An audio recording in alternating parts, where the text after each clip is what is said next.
The Tale of Squirrel Nutkin by Beatrix Potter. This is a tale about a tale that belonged to a little red squirrel, and his name was Nutkin.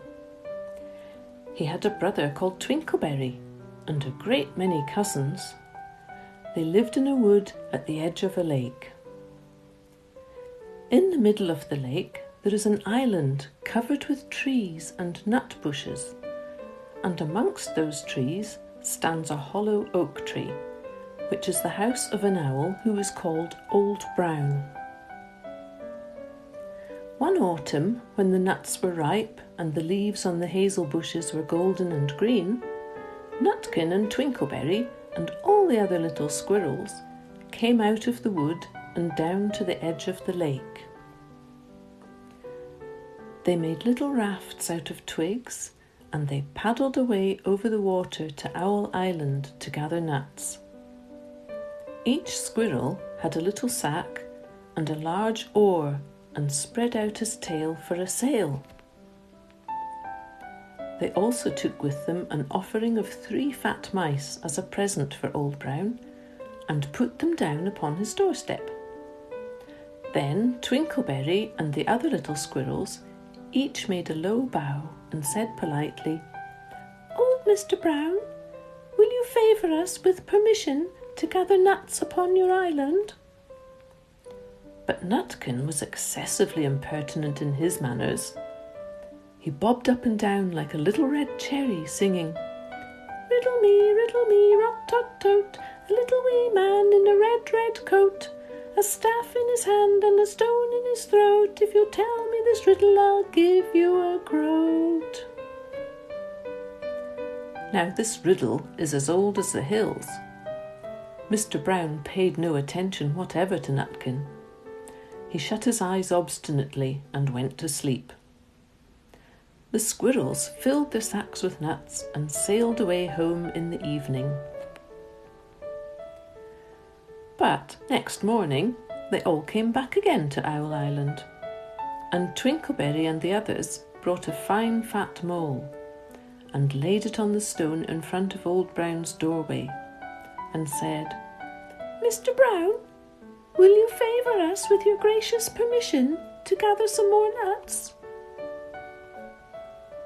But Nutkin, who had no respect, began to dance up and down, tickling old Mr. Brown with a nettle and singing, "Old Mr. B, riddle me ree, hitty-pitty within the wall, hitty-pitty without the wall.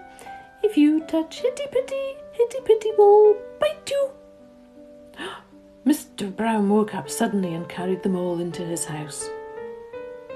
He shut the door in Nutkin's face. Presently, a little thread of blue smoke from a wood fire came up from the top of the tree, and Nutkin peeped through the keyhole and sang, "A house full, a hole full, and you cannot gather a bowl full."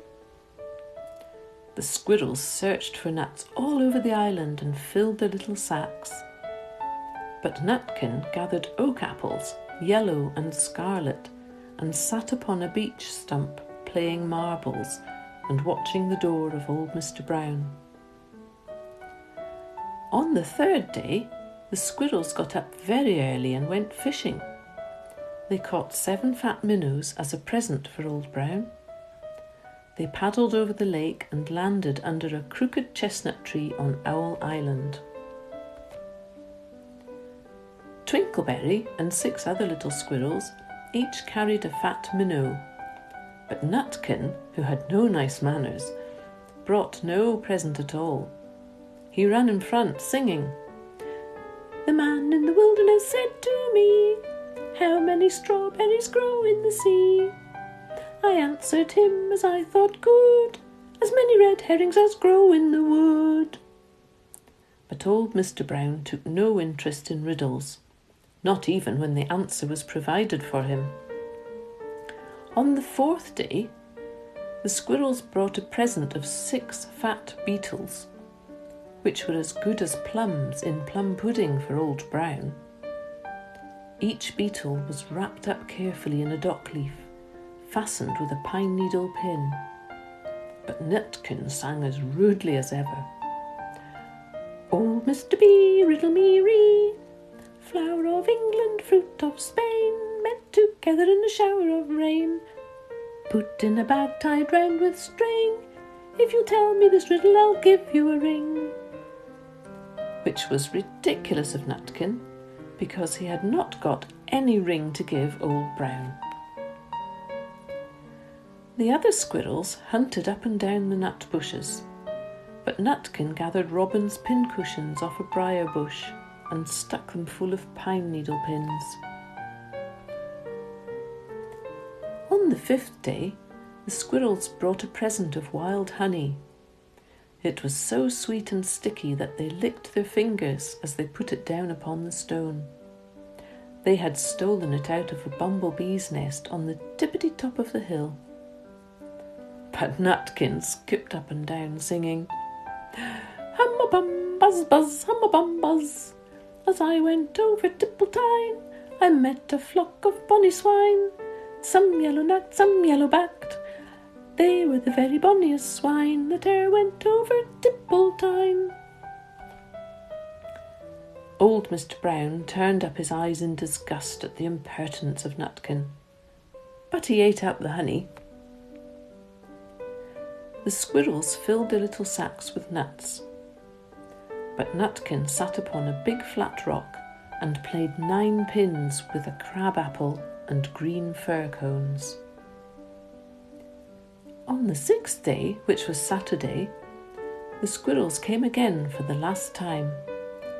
They brought a new-laid egg in a little rush basket as a last parting present for Old Brown, but Nutkin ran in front laughing and shouting, Humpty Dumpty lies in the beck, with a white counterpane round his neck.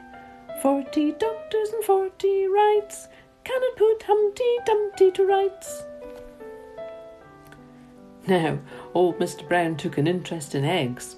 He opened one eye and shut it again, but still he did not speak.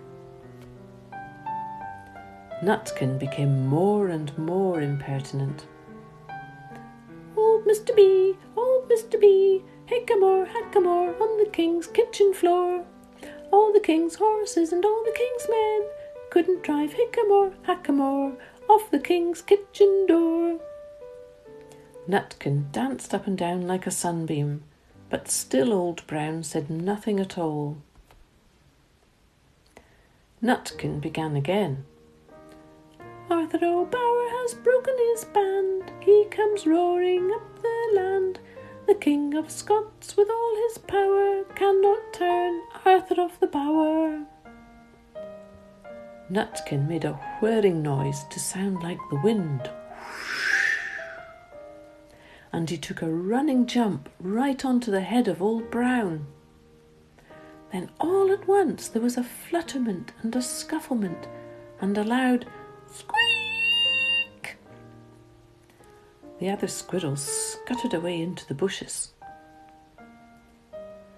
When they came back very cautiously, peeping round the tree, there was Old Brown sitting on his doorstep, quite still, with his eyes closed, as if nothing had happened. But Nutkin was in his waistcoat pocket. This looks like the end of the story, but it isn't. Old Brown carried Nutkin into his house and held him up by the tail, intending to skin him. But Nutkin pulled so very hard that his tail broke in two, and he dashed up the staircase and escaped out of the attic window.